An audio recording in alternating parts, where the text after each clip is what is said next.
Hello again, ladies and gentlemen. Saka here with another episode of NASCAR Racing 2003 season.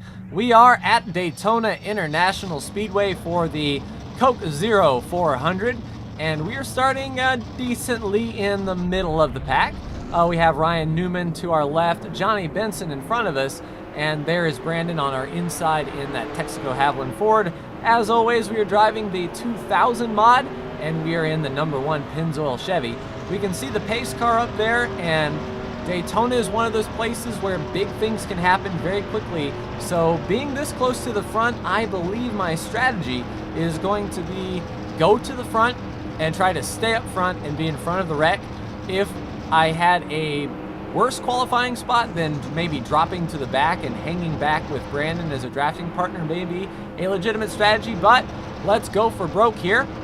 We've got 18 laps with 10 in the tank, so this is a one-stop race, but we have to stretch it and make sure that we can indeed make it on one stop. A couple laps too early and this turns into a two-stop race, and that's not good for anyone. Green flag is out Brandon at the bottom, and it looks like Johnny Benson is taking a look on the outside of Jeff Gordon. We'll go ahead and mind our P's and Q's. It looks like there is a hole on the bottom here I'll squeeze into. I'll short shift into fourth gear here so I can stay on the throttle all the way through. Under Ryan Newman now, and Brandon forces 3 wide under Sterling Marlin and Jeff Gordon. That yellow line is out of bounds potentially. If we make up positions under that, we will have to concede those spots or get penalized. So the yellow line is essentially the inside wall here. We don't want to go below that unless we are pitting, which we won't do for 9 or so laps. Let's get off the turn here behind Sterling Marlin. It looks like, oh, big wreck in front, big wreck.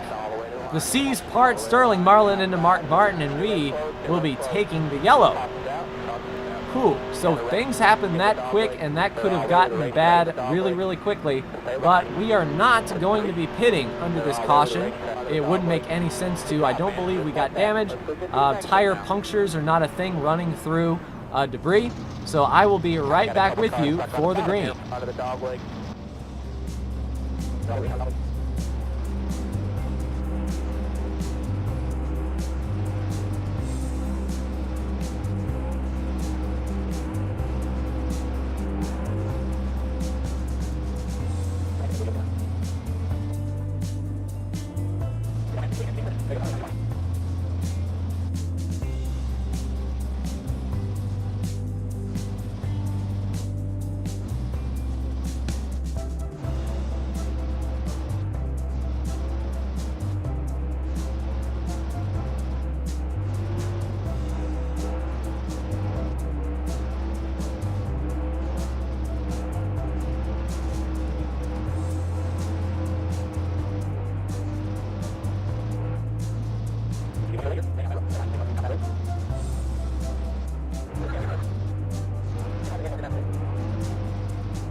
Coming back to green now, you could see that we stayed out and a whole bunch of the leaders came in. In fact, I think everybody came in on that caution, which didn't make any sense to me whatsoever. There was no way they were going to be able to stretch the fuel even with that yellow. But we're in the lead and green flag is out. We are racing, and let's see if we can sort of hold this lead. We've got Brandon right behind us as drafting help, and we'll try to run the middle groove. There is a lot of grip here in this middle line. Let's ride with the left side tires just in that light gray area. Seems to be the best. I'll keep an eye on my mirror for anyone making hard charges. There are 14 laps to go, so with a 10-lap tank, you know, they're going to have to pit with at least 4 to go. However, I rode very conservatively under that caution, a lot of fourth gear and a lot of clutching, not to use as much fuel, so we can be guaranteed to make it to the halfway point, which will be lap 9. And in fact, I think we can actually go 1 lap further and secure our position as far as fuel goes. I switched to right side tires, so the next time we hit pit road, it will be 2 cans of fuel. We're going to top off as high as we can and just take right side tires, so fuel will be the only thing that we're waiting on. Less chance for something to happen on the pit stop. Let's go down to the bottom here. It looks like the lanes are moving. Rusty Wallace is a legitimate contender this week, and he is not won this year, so if he is able to pull off a win, he can guarantee his spot in the chase.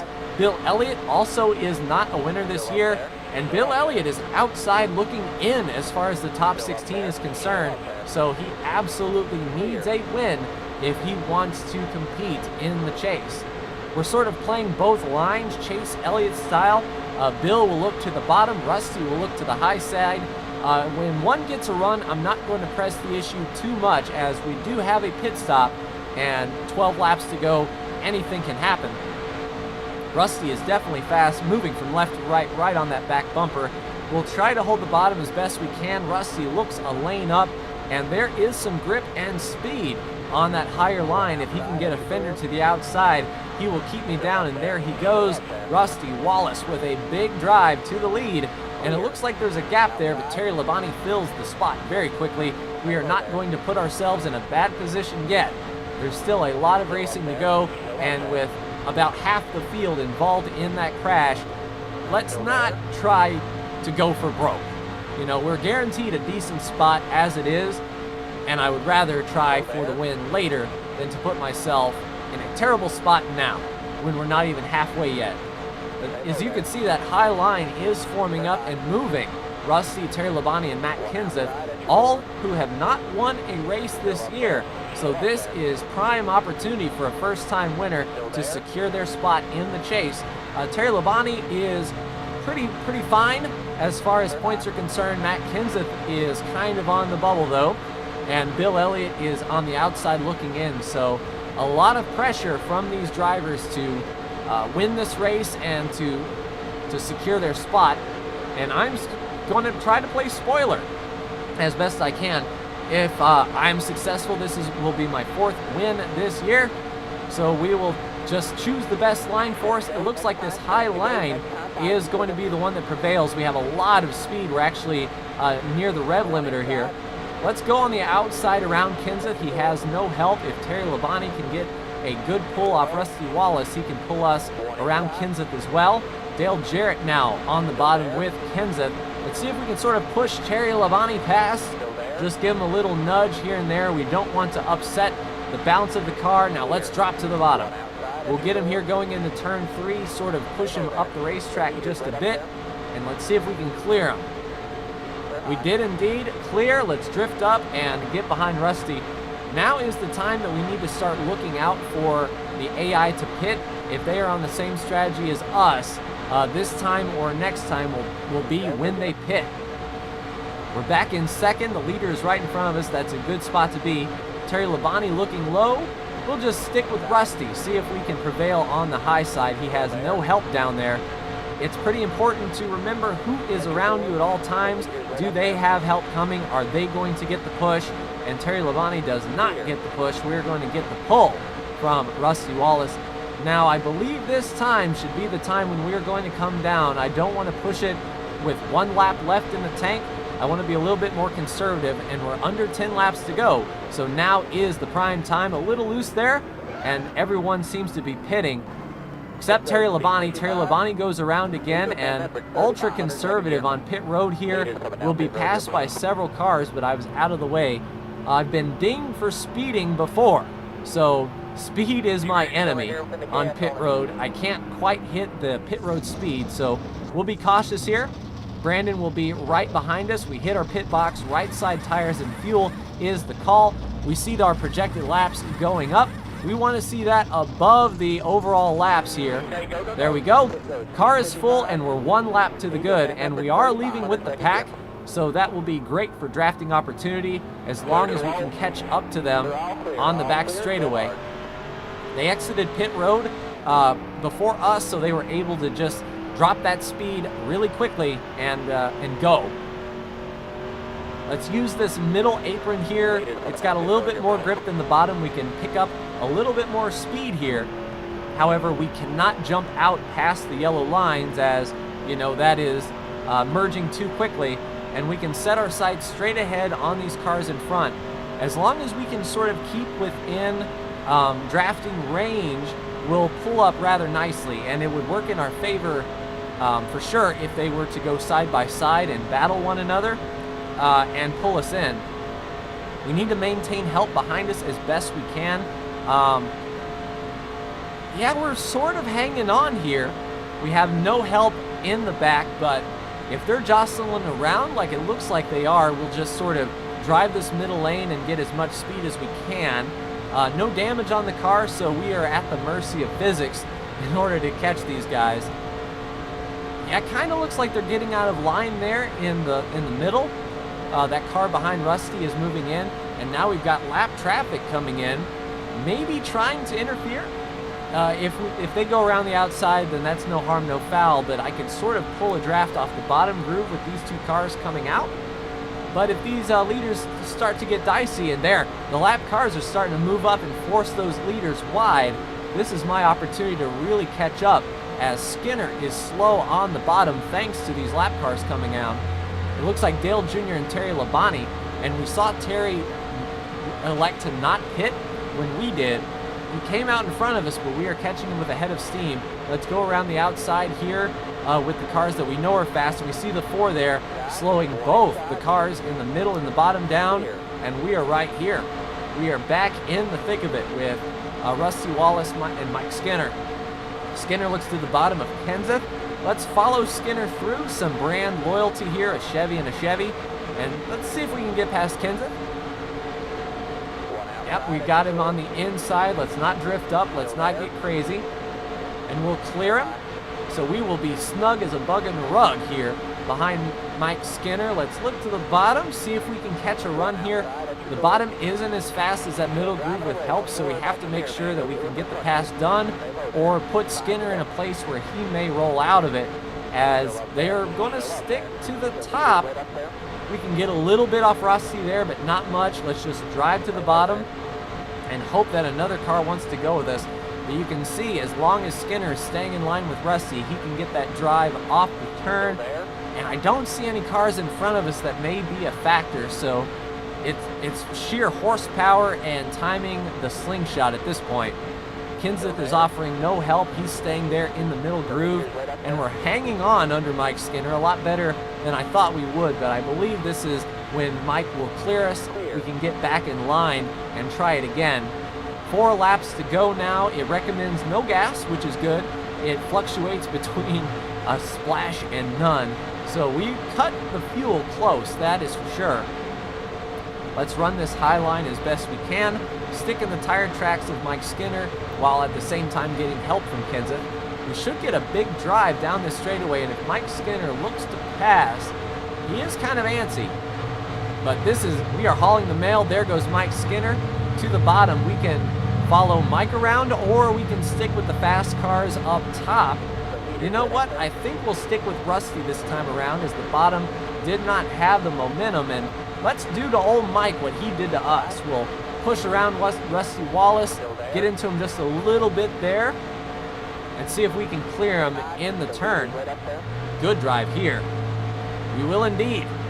We will clear Mike Skinner, but we will stay in line behind Rusty as best we can. 3 laps to go, and I believe we're running second. Like, the leader should be right here in Rusty Wallace if my calculations are correct. I haven't really seen where we were running. I'm just focused on this car in front of us. And speaking of cars in front of us, there is a Wad and Gaggle right there. And coming around to 2 to go, yeah, we are catching them tremendously. They're in the windshield now, so at our speed, we're going to catch them very quickly. Skinner looks to the bottom, but I am not getting out of the back of Rusty Wallace. 2 laps to go now. It recommends no fuel. Mike Skinner just takes a little peek there. We'll follow Rusty through. And where are these lap cars going to be? This is going to be the deciding factor. They're going to be low. Mike Skinner's low. All right, we're going to have to go for broke. These guys are running the middle. Let's run the top. Squeeze play around the 32 and the 7. I see Rusty down there. We're going to clear him. Whoo, what a move. Now, we're going to get a pretty big gap in front of Rusty, and I don't want to really lay back just in case he doesn't have the time to catch me. So I'm a sitting duck here, essentially. If Rusty and Mike Skinner can get teamed back up on this last lap, I have to block whatever's coming. White flag is in the air. 1 lap to go at Daytona. We are in the lead, and it's all mirror driving from here. Let's run this middle groove, as that's where I feel Rusty is going to be. He's going to have to go to the bottom or the top if he's going to go around, and he's going to need help to do it. He's looking low. Let's block low. Let's move down before he gets up to our rear bumper, but he's going to be there. The speed will essentially equalize, and he's not making a move. So eyes in the mirror all the way. Let's not cut the apron. Stick right around the bottom of the yellow line. Rusty looks to the top. We'll sort of move up top to block him here. Let's get the drive off. What's he going to do coming to the tri-oval? Skinner goes to make a move. Let's help out Skinner and pull him up. And that's going to be checkers for us. Win number 4 on the year for us. And it's a shame for Rusty and Mike. That would have been their ticket to the chase if they had gotten around. But the day is ours, or the night rather, is ours. That will be our 4th win of the year. And not a whole lot of, not a whole lot of impact. Oh, pace car's out. Interesting. But not a whole lot of focus from those front runners that we usually see week in and week out with Earnhardt, Gordon, Stewart, Jeff Burton, Ward Burton. None of those guys are up here, probably caught in the crash. Earnhardt wasn't, but with half the field gone, that is just a big points day swing for them. And once we get to the end here, we'll be able to look at the point standings as they are. Get out of my way, boys. I've got donuts to do. Let's do a quick few spins for the crowd here. It is Daytona after all, and we snapped Tony Stewart's streak of winning on both plate races. Oh, into the wall. No worries. That'll buff out. A few spins in the grass. Let's get up on the apron. Daytona is very tough to do a burnout because of the 18 degrees of banking on the front stretch. We'll just do a few spins here and salute the fans as we go by. Backwards around Daytona. Pretty cool stuff. So that's 2 restrictor plate wins for Tony Stewart. Hey, buddy. And 1 for me. Talladega is the last remaining restrictor plate race of the year. We'll see if we can duplicate our results, but Talladega was not a good race for us by any means when we went there in the spring, but we'll be returning there in October, so we'll look forward to that. All right, our pit stall is just up here. We can park and take a look at what caused that massive lap 1 crash that took out so many cars. Us, Skinner, Kenseth, Elliott Jr. Wow, certainly not the front runners we're used to seeing, and all of those DNFs down there. Tony, Gordon, Elliott Sadler. All right, let's get back to lap 1 here, and we are going to take a look at that big wreck and see what happened. This is leaving it. That's where we split the middle here. So playing, let's go up through the field. There was the wiggle. Ward Burton. Yeah, looks like Ward Burton. And is that Mark Martin forcing the issue with Jeff Burton? So it looks like Ward and Jeff may have gotten together. Let's actually go on board with Terry Labonte and see. Yeah, Jeff Burton gets down into Ward, who gets up into Dale. And that's where the track closes. Terry Labonte is able to get through. Ward Burton is already sideways. Let's look at Jeff Burton. He is in the wall, and Ward Burton sliding. Bob Labonte gets in a little bit. There we go. Newman gets hooked and slides into the apron. A lot of guys through the grass to make it through there. Stacy Compton, one of those that escaped without damage. But Ricky Craven with damage. Jimmy Spencer got into him, and he was already in the back there. Now, is that a secondary crash I see back there? That is nuts. It's like the first lap happened, and then everyone was just along for the ride. Oh, and Tony Stewart almost up and over. Tony Stewart over on the front stretch, hitting Johnny Benson. That is vicious. But let's take a look at the chase standings as they are. I am now the points leader for the first time this year. tied with Brandon in wins, Earnhardt with 3, Jarrett Gordon and Stewart with 2. Jeff Burton is in no man's land. I don't think there's any way he can miss the chase. And look at that transfer spot for 16th. Certainly Ryan Newman has a lot of work to do, but for that 16th spot is very tight between Junior Kenseth and Sterling. But that is going to do it for me in this episode of NASCAR Racing 2003 season, ladies and gentlemen. Like, share, and subscribe if you are so bold. Thank you so much for tuning in, and I will see you at Kentucky for another mile-and-a-half race. Take care.